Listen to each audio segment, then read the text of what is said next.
Are you ready? Here we go. It's another edition of Wrestlezone Daily, and hopefully we actually get to stream to you today. So much to get into, and it's all supported by Total Engagement, the daily podcast from Matt Kuhn. Big fan thoughts. Search for it on your podcast app of choice. Also, subscribe to this podcast, Wrestlezone Radio, on all your different podcast apps, iTunes, all of them. We're getting to it.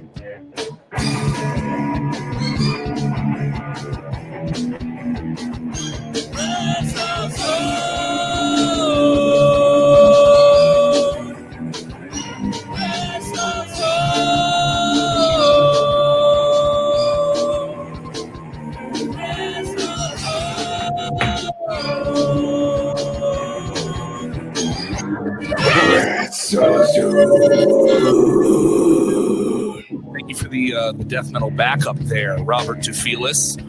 I'm Kevin Kellam, coming to you from the NBC Tower in downtown Chicago.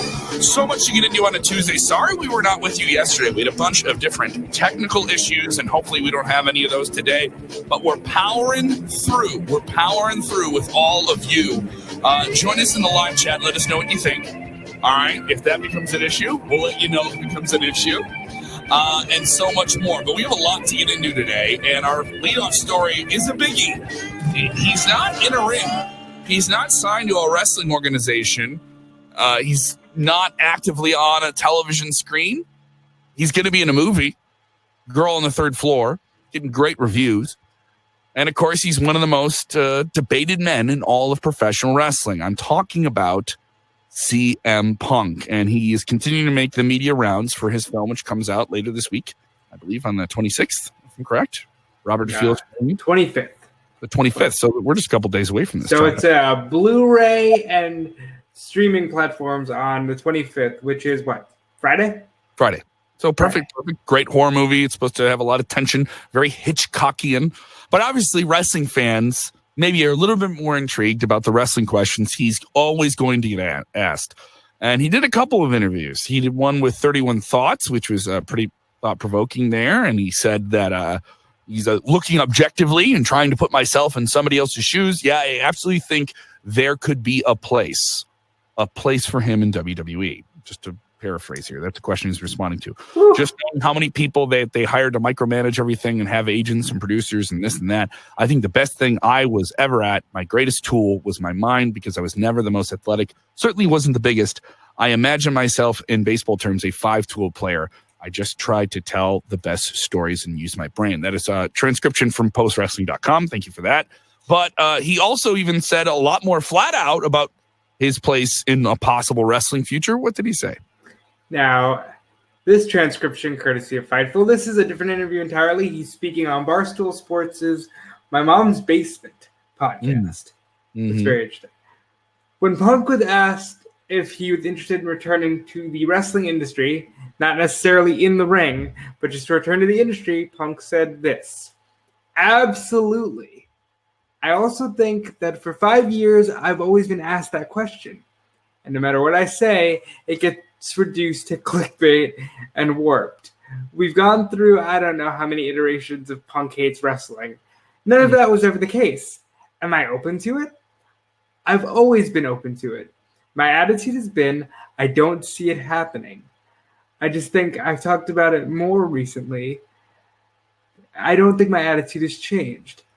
Just because I say things like, oh, it would take a really big bag for me to go back, so people can use their imaginations.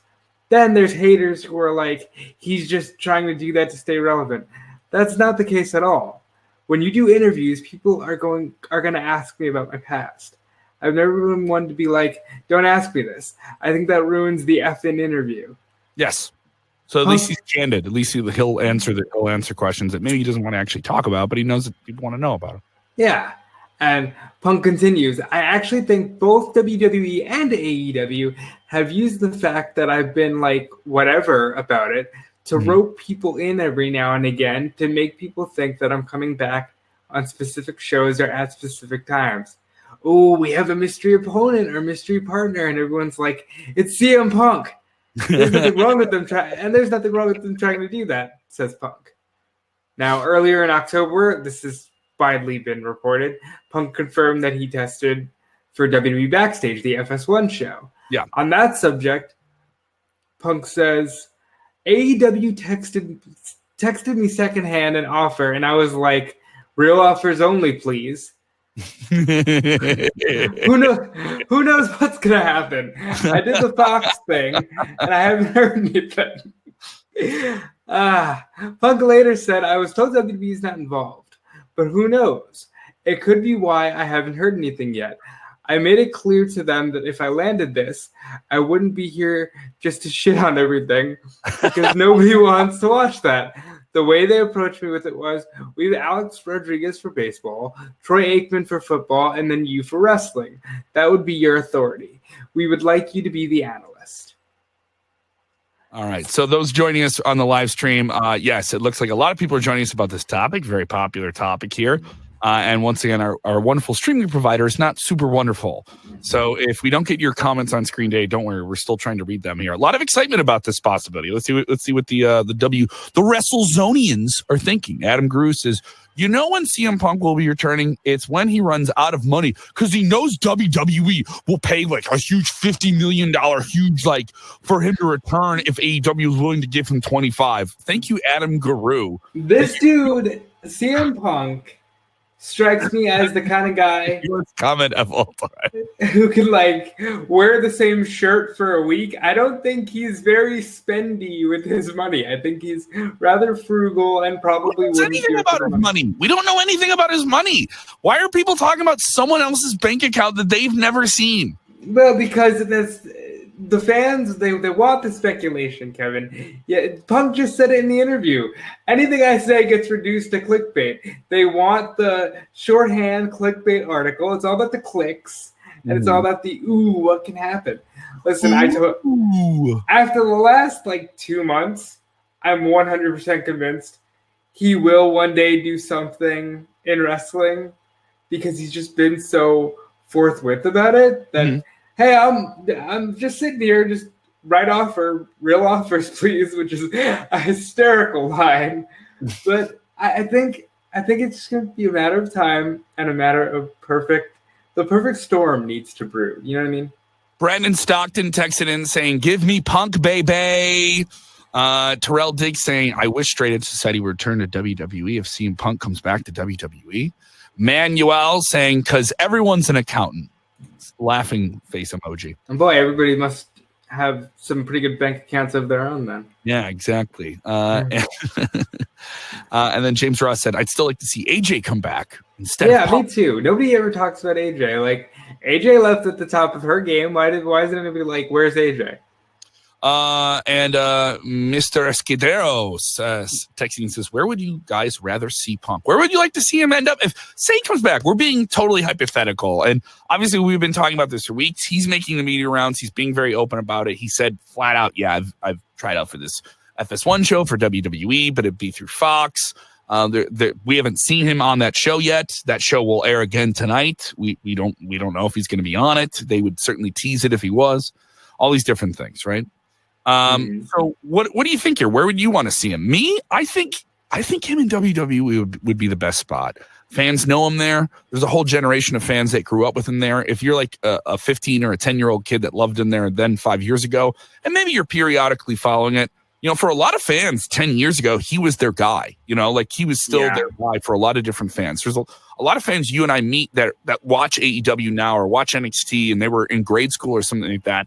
And CM Punk was their guy. He was their guy, and John Cena wasn't the guy. People boys, right when they turned preteen, turned on CM Punk. And they were all no, I want to go with the badass tattoo guy who pisses everyone off.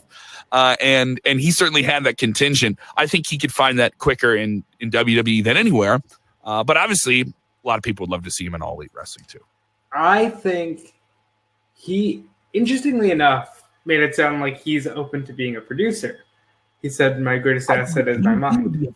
He would be a fantastic producer. He would be a really, really good producer. I think he really would be, too. Yeah, because he has a great mind for where the cameras are. I think his acting experience right now gives him this whole other edge and a whole other element of how to deliver a character on screen. and also came up in wrestling at all the different levels, did all the different territories, did all the hot dog gymnasium shows. He did all of that and broke himself for those things and continued to keep going. So I think there's a lot he could do in the business and not have to wrestle. And I would love to see him do it. And I think overall, while if he's going to get in the ring, I'd rather him in AEW. I think AEW needs the star power, and Punk could really ground their in-ring presence. I watched Dynamite. I'm going to counter that, and here's why. And I do believe he would be great in AEW. I don't disagree with that. There's a lot of good pairings there. I do think it would be a little bit too much for them bringing in an established guy again. They already have a couple of established dudes that they don't have to make, that are already made stars. They're in the business now of making their own stars. And I think they have a lot of established names, but bringing in a CM Punk means you're going to eat up a lot of real estate on your television, and you only have 2 hours a week. And the problem with that is you're not going to be able to do, you know what I mean? My thing is, I think the long-term investment and them paying off, and everyone's excited about AEW, but maybe tomorrow the thing they're most excited about is a Darby Allin or a Havoc or a private party. Like developing those guys, I don't think you can do that nearly as much as you would want to. You still can, but if you bring in CM Punk, then he's in that crowded territory, and then you start feeling like WCW, where you have this really great mid card, and you have top heavy names up top like Jericho and Moxley and Cody and Kenny, and those are made guys. They don't have to be made guys. You bring in CM Punk, he's made. Yeah, you get the benefit of him, right? Right. But my problem is, I think it would be good in the short term. I don't know if it'd be great in the long term. I think anything Punk does realistically is going to be good in the short term. And even if he comes to WWE, I think it's a hell of a Mania pop. It's a hell of a whatever. And then he goes away. Because realistically, he's not at a stage in his life, not only his career, but in his life where, okay, I'm going to build a brand around you. Unless you have him as the Brock Lesnar or the Goldberg, so to speak, of a brand like AEW. And that's just why I think he fits. Like, if you're going to do anything, going there would be great, because WWE would, like, really rake in the marketing of that move. And they do a lot of good behind-the-scenes stuff.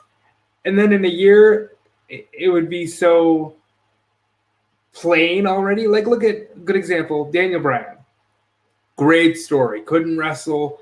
That was such an emotional moment when he said Daniel Bryan can wrestle again. And then, like, immediately, he just felt like it's one of the best things that WWE's had on television in years. Yeah, and then immediately he felt like, okay, he can wrestle again, so he's just like everybody else. Mm-hmm. That novelty wears off quick in WWE. Mm-hmm. I'm getting a text here for guests that I'm going to film something with. Going to be taping some cool stuff with Pro Wrestling Tees today, so we'll have that up on the podcast feed, so that'll be pretty cool. So a couple more stories that we're jumping into as we follow everything at WrestleZone.com. Raw ratings came in, and they're up. Oh, wow. Look at this, Robert. What do we talk about on WrestleZone Daily all the time, where it's really easy? It's really, really, really, really easy. When the rating is down for people to tweet it and say, this is why Vince is old. This is why they need to get rid of that old man, that old billionaire who created this entire thing that we're watching. They need to get rid of him. They go really George Lucas on him, you know.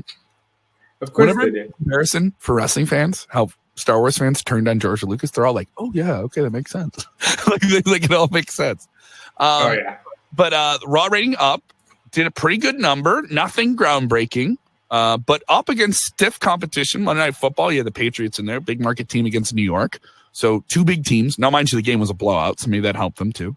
And SportsCenter had some big stories on it. So, you know, they beat out Raw, but it did a pretty good rating, 2.4 in the first hour, nearly 2.5, nearly 2.4 in the 9 o'clock hour, and dropped down to almost about a 2.2 in the 10 p.m. hour. So average overall, 2.341 million.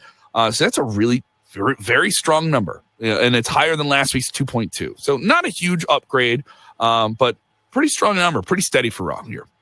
I agree. And Raw overall was very spotty, let's say. Like, yeah, there was some really good stuff. There was some really off stuff. The Lana, Bobby Lashley, Rusev stuff is really goofy.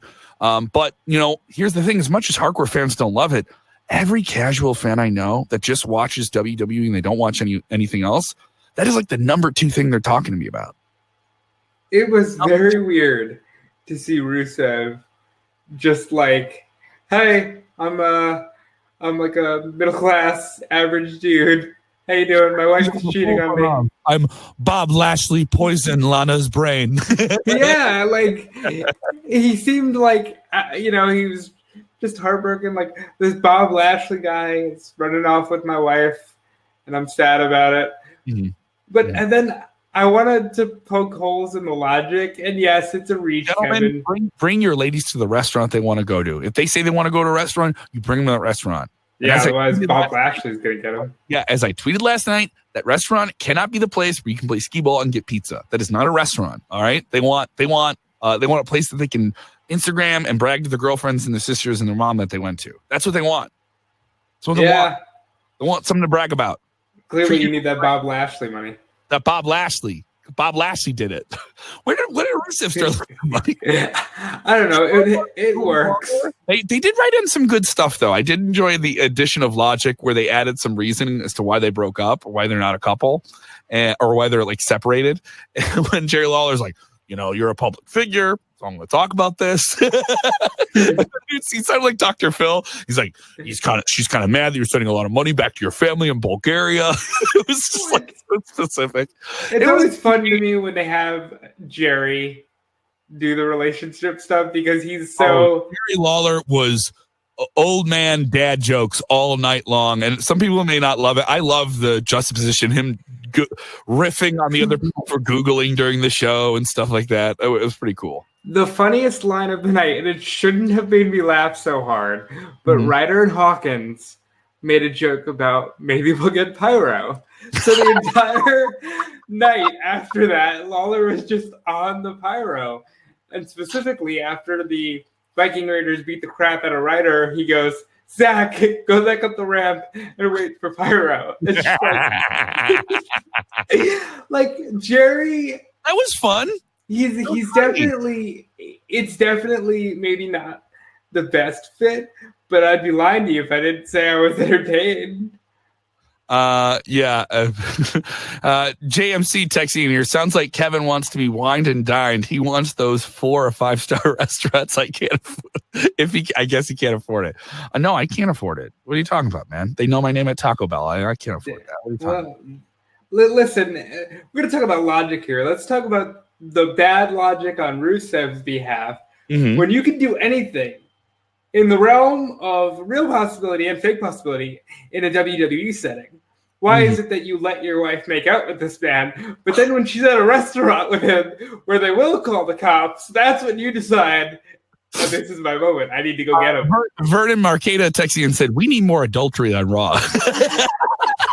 I'm going to disagree with you, Vernon. I don't think we need any more adultery in wrestling. We need chase faithful couples on television. Faithful couples on wrestling television. I agree, Kevin. I mean, you got Don Callis during Bound for Glory called Ace Austin the Cuckmaker. Yes. You've got Maria was running around for a little bit. Now you got Lana and Bob Lashley. Like this. And dude, when are we going to get the polyamorous pro wrestling couple? When are we going to get that? When are we going to get the open dating couple? Like, hey, when I'm on Raw, I'm with Mike Kanellis, but when I'm managing over on 205 Live, I'm with so and so. Now, I think honestly, with Heyman at the helm, this could be a possibility. I think Aaron Stevens once did that in OVW under Heyman's watch, so there might be something to that, Kevin. Also, notes from Raw: very great wrestling. There was a lot of really good in-ring matches. Sin Cara had his first match on TV in I don't know how long with Andrade. They both got video packages to build them up, and it was a really good match. They did a bunch of really cool high spots. It felt like a really fun lucha showcase on the show. I also enjoyed Humberto Carrillo. Didn't have a great promo, but he set up a match later in the night with Seth Rollins. Seth Rollins came up to him, said, hey, first night on Raw, you want to call me out? All right, tough guy. You think I'm a jerk because I burned down the Firefly Funhouse? I had to do that. I didn't want to do that. Here's what you have to do. You want to trash talk me? You're getting a match with me tonight. And they had a really good match. Humberto had a bunch of fun spots in it. I enjoyed it. Also, Drew McIntyre and Ricochet had another barn burner. So 3 really strong matches. If you haven't seen them, go seek them out. I know the clips are up on YouTube. And also Ric Flair with one hell of a promo talking about he had the final hand on your girlfriend and your mom. I thought that was pretty cool. So Ric Flair is a national treasure. No. He is a global treasure, and this man needs to be preserved. With the line of the night, as soon as he walked in the ring and looked at somebody in the crowd and said, "Flair, don't look at me like that. I used to know your mother," and I just like just bam. I used to know your mother. Just fantastic.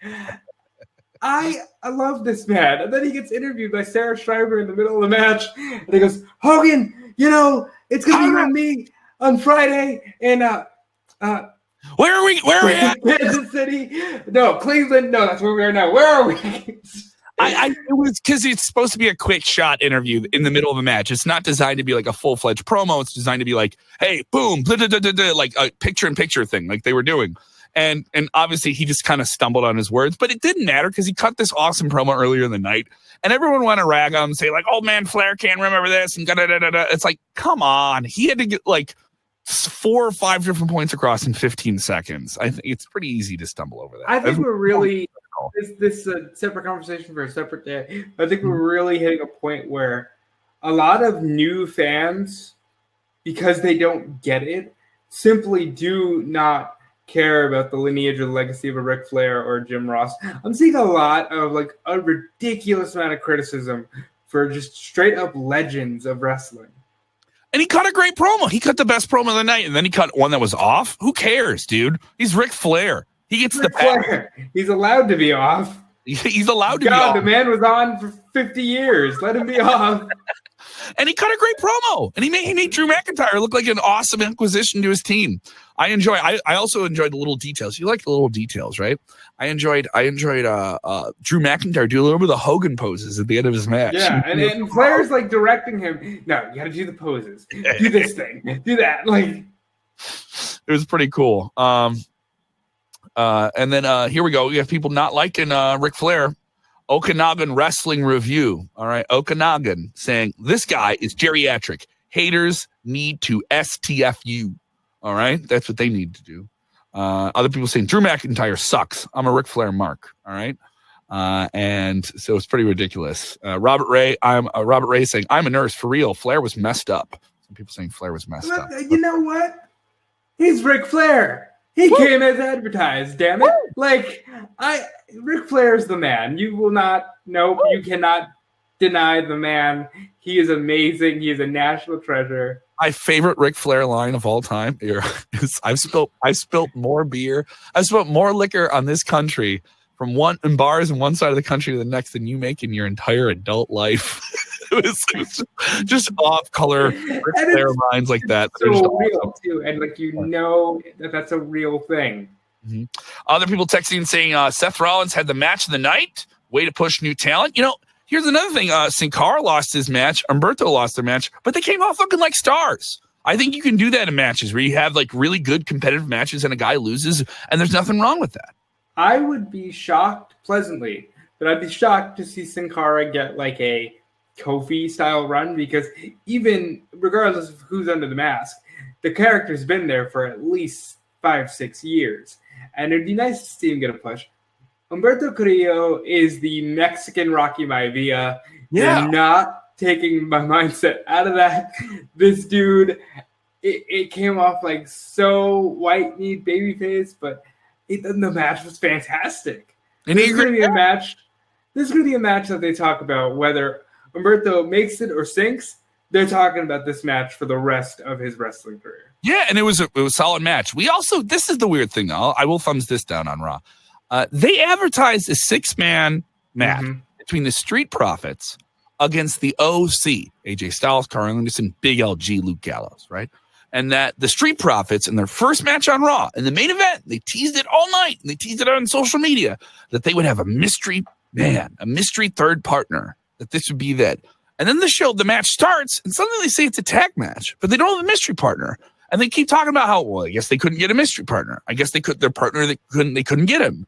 And so it's kind of confusing, and that's like going on. And the match is good, but the whole time in commentary, they're talking about this like mystery person that's supposed to be there. It's not there. I was like, why are they doing this? Okay, so whoever this person is, I'm looking at the clock. I'm looking up at the clock, the same room where I do the show. I watch Raw.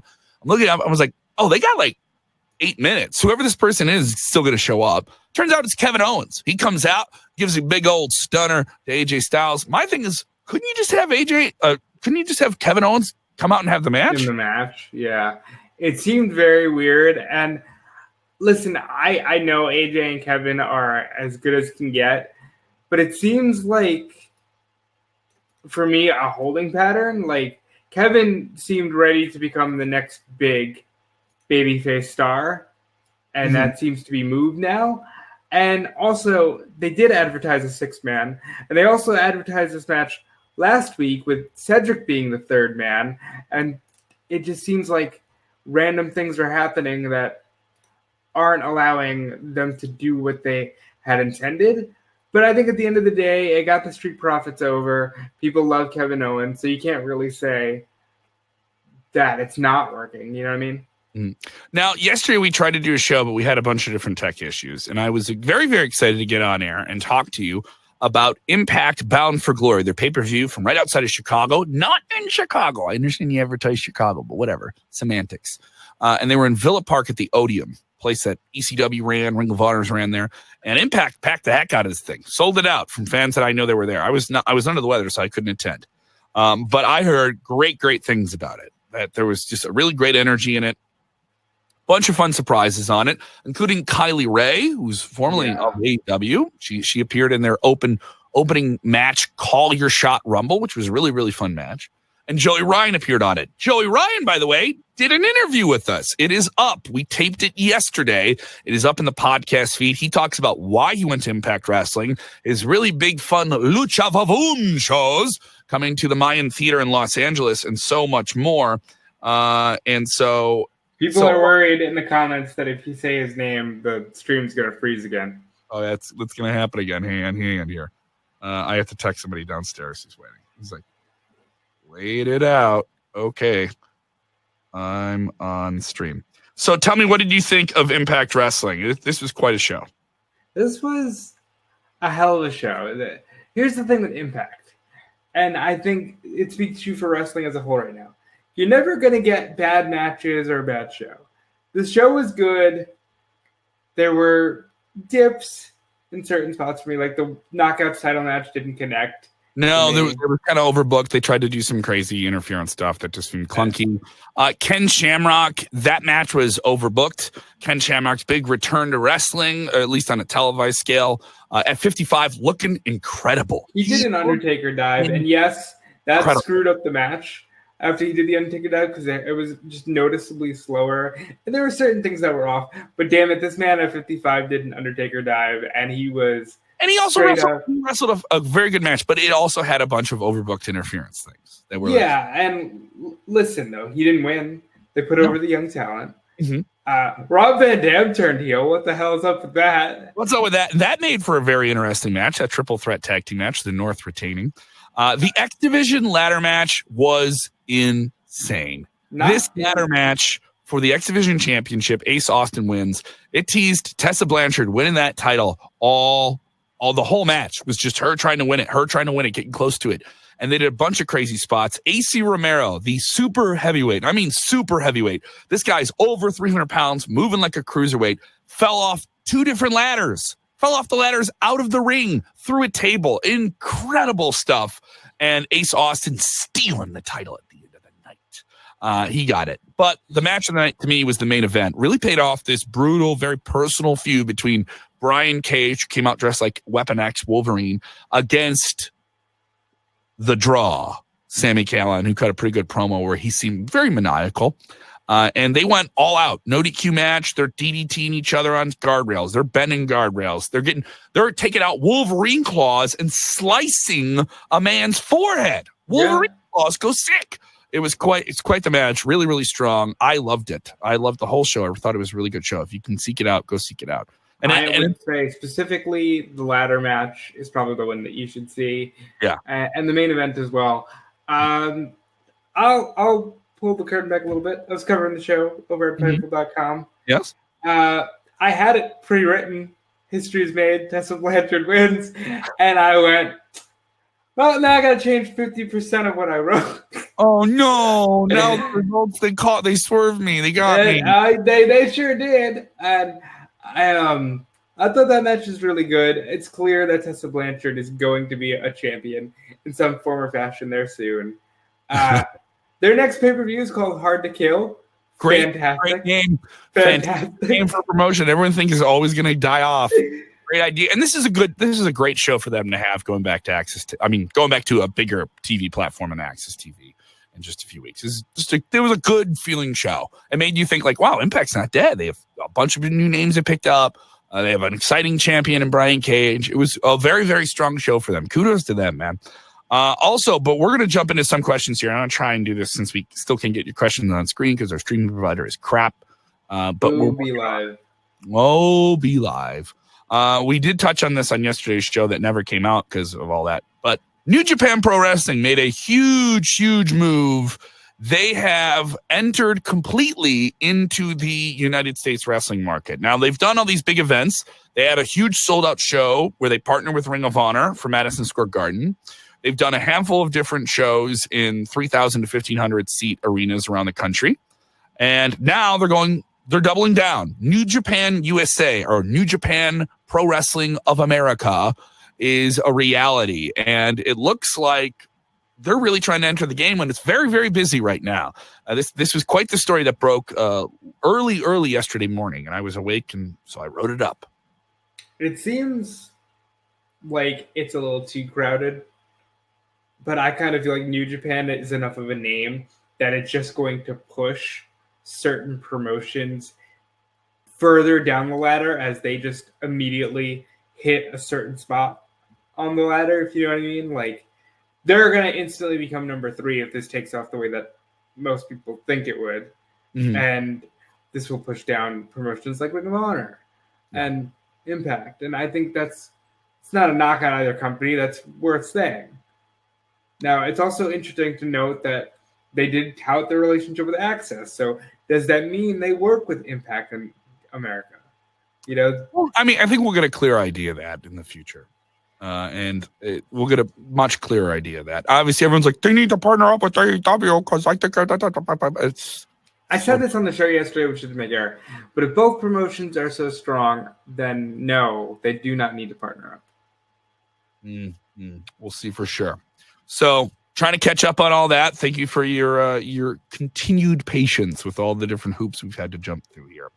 Other people join us. Edward Garber joining the stream here late. How about Punk? What is going on? Well, he said he's interested in a wrestling industry return. Now, that does not exactly mean a wrestling return. And if you want to download today's show on the audio podcast side, go ahead and do that. Get all the information we were talking about earlier on that. We also have the story up at Wrestlezone.com. So, ready for questions, buddy? We'll try and drill through these really quickly. And I think questions are the best part of our show. That will make us the most interactive pro wrestling podcast out there. And questions are the most fun for the audience, too. All right, so we're going to read these. We can't get them on screen because our stuff is our stuff at this moment. So, fire off your questions and we will read them. Robert, what do you got going on? I know you're all around town. You're writing for Fightful. I'm writing for Fightful over the weekend, and I'm writing for eWrestling News every day of the week. I'm doing stuff for Smart Out Moment. Going to do the mailbag this week, answering more fan questions. I'm just all over the news and wrestling media. Follow me at DeFelice. Oh, there will be a review of WWE 2K20 coming to Wrestlezone.com. That's happening. Did you get the game? I did get the game. And what are you playing on? You playing on PC? What are you playing on? I will be playing it on the PS4 first, and then I will get the PC version a little bit later on. And for you deep cut fans, that's when we can start talking about January and the special stuff that we do then. Okay, DLC, keep it on the down low. Some downloadable content we got coming for you in January. Yum, yum, yum, yum, yum, yum, yum. From the hardcore fans, you know what I'm talking about. Get ready to yumble. You ready to yumble? Yeah. All right. Yeah, we're doing that again. All right, so you ready to jump into questions here, man? I want to tell you guys I'm going to be in Aurora, Illinois, right outside of the Fox Valley Mall at the Comedy Shrine on Saturday night, 2 shows. I'll be performing there, stand-up comedy, 8 and 10 p.m., so I'll be busy with those. Also, 101 WKQX, the radio station you can hear me on. Very, very, very busy. Building up to the nights we stole Christmas. 3 of the nights are sold out. 21 Pilots, KG Elephant, sold out. Mumford & Sons, sold out. You can still get tickets to see the 1975 and 311 with Highly Suspect and the Glorious Sons. Just an awesome bill there. Tickets are available at 101WKQX.com. Big arena bands in the Aragon Ballroom, an intimate setting. I absolutely see. I like the Glorious Sons in the 1975. I would maybe suggest leading with Glorious Sons. Dude, Glorious Sons is awesome. They're going to open. It's going to be Glorious Sons, Highly Suspect into 311. That's a night, dude. That's a Sunday night in December. That's awesome. Chicago, great rock and roll town, man. We're excited. 101WKQX.com. You can go there and you can listen as well. You guys ready for questions? Let's get into them. Keenan Grass says, who do you think will win at Crown Jewel between Rollins and The Fiend? A match that cannot be stopped for any reason. Hey guys, we know you were upset about the finish. We get it. It won't stop for any reason. It will never stop. The match will never be stopped. You know, that whole thing to me seems like a scramble. Mm-hmm. And I don't think that's an unfair thing to say when Rollins was booked for another match. They clearly separated them. I'm going with The Fiend. I think Fiend wins, and I think Velasquez wins, and I think Velasquez moves over to Raw. That's crazy. And he was on Raw. What do you think of him on Raw? I thought it was all right. I didn't think he was fantastic. I thought Shelton Benjamin shined. Yeah. I thought that was a really good segment for Shelton. And Paul Heyman was fun. Yeah. Other people, Robert Ray saying, fight forever. Fight forever. Yeah, what about it here? Johnny Yu, we're talking about video games. Any word on an AEW video game? I heard something about them possibly working with the developers who made No Mercy. All right. So this is clearly right up my alley because this is just everything I love.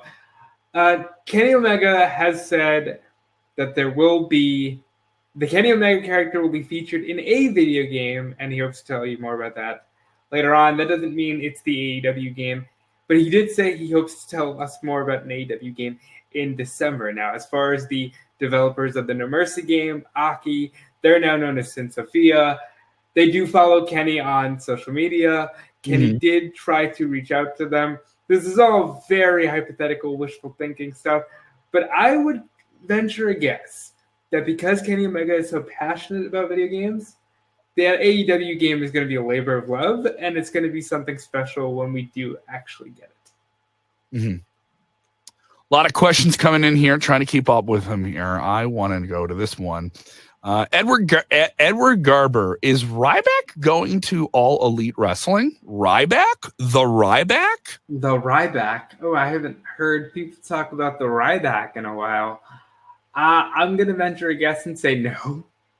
But, Ryback can do what Ryback wants to do. I mean, this dude legitimately was on the verge of becoming a major star. Yeah, 10 years ago, this guy was one of the biggest stars to break out in a long, long time. Man, you keep making me feel old every time you say 10 years ago. But yeah, I think Ryback could have been a huge babyface. I don't know if it's still there for him. But you never know. I would like to see him in Impact. Ryback versus Brian Cage. 2 big hosses. A lot of meat in there. Look at all that beef. Look at all that beef in the ring.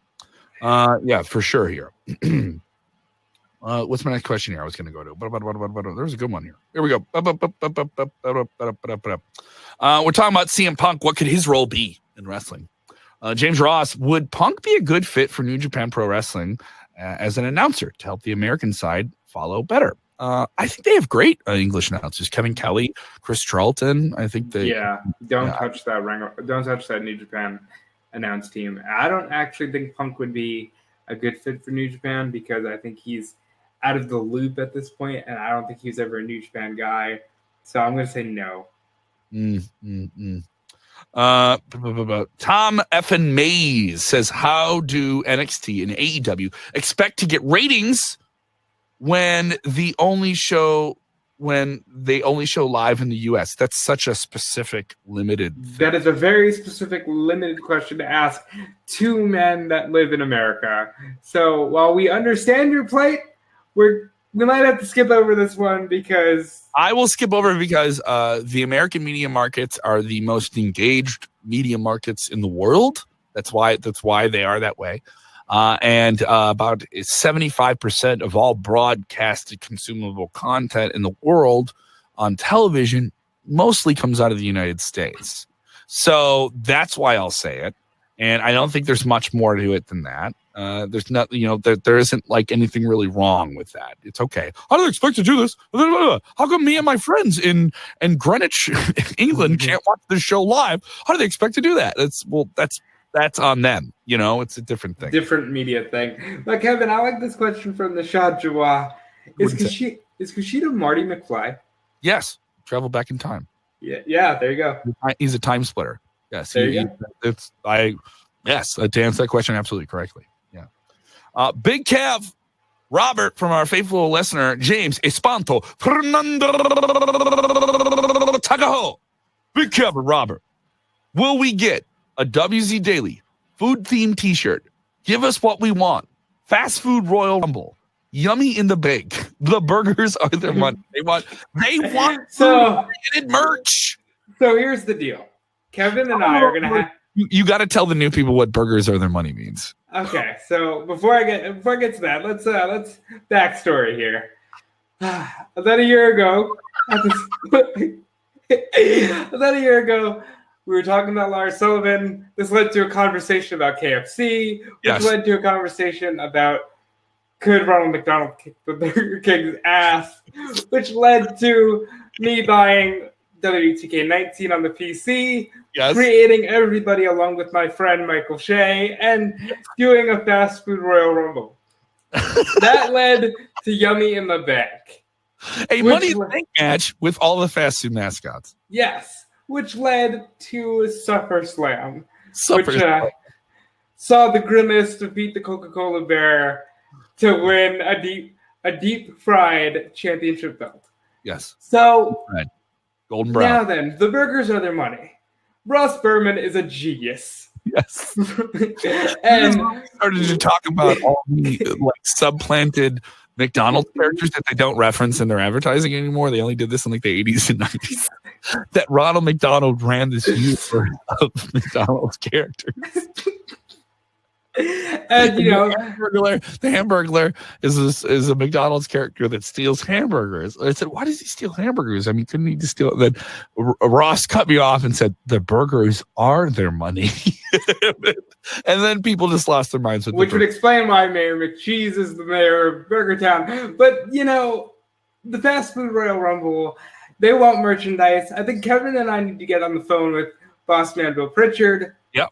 And I think we can maybe make it happen, but we're going to have to jump through some channels first. Well, I'm having a meeting here with Pro Wrestling Tees right after the show, so I think we're going to have to get into it. We're going to have to get into it right now, then. Yeah. Robert Ray says, seriously, where the hell is Lars Sullivan? Who knows? Injured. This guy was injured, and they've been talking about him for quite some time, and then cut it off. You never got to see him really have those big matches that he was supposed to have. This is going into the fall this time last year. So who knows what we're going to see from him. Chris Green, what do you see happening with Tyson Fury Braun Strowman match? I see it being short. I see it being a way to make Tyson Fury look like a boxing superstar, but not make Braun Strowman look like a goof. I also see Braun Strowman winning the match. I'm going to go with no contest. No contest. I'm going to go with they throw that one out. And I still think the big news of that show is going to be Kane beats Lesnar. So a lot of people are already asking us, what's your Mount Rushmore of AEW? Who are the top? All right, my Mount Rushmore of AEW. Jericho. Yep. Jericho, and Jericho. I watched the Boston show earlier today. Jericho is on another level right now. Jericho is having so much fun. He's never been more motivated, I think. And it's really coming through the screen. I don't challenge you in all those picks. I think they're all good picks. But I would also throw, I think John Moxley is becoming a huge star for them. bigger than anyone would even expect in terms of his personality and all the different stuff he does. And then I think you gotta say, obviously Cody, Kenny, those guys, the Mount Rushmore is going to be built up over time, but the 4 EVPs are probably a safe pick. Yeah, but they're sentimental favorites. That doesn't mean they're exactly the best. Jericho's not a beloved figure, but he's clearly their champion at the moment. He's bringing them a lot of attention. So thank you guys so much for supporting the show, all these different technical issues. We will return tomorrow in the 5 p.m. Central, 6 p.m. Eastern hour. And we around that time. And we'll be on air right before UC AEW on TNT and NXT on USA. We'll also hopefully have your post show as well. We'll be back tomorrow. Thank you so much for the support with everything. It's been a very, very difficult and trying week. So we're thankful for your support through all that. Subscribe to the show on your podcast app of choice. Search Wrestlezone Radio. Also follow us on YouTube. On YouTube, we are posting more and more content, including our post shows and a handful of different things. If you guys want us to do more on YouTube, we're hoping to stream live there. Continue to follow us over there as well. Robert, they can give you a follow at DeFelice. You can follow me at Kellam. Thank you so much for supporting wrestling. Robert, tell them what they got to do. Enjoy wrestling.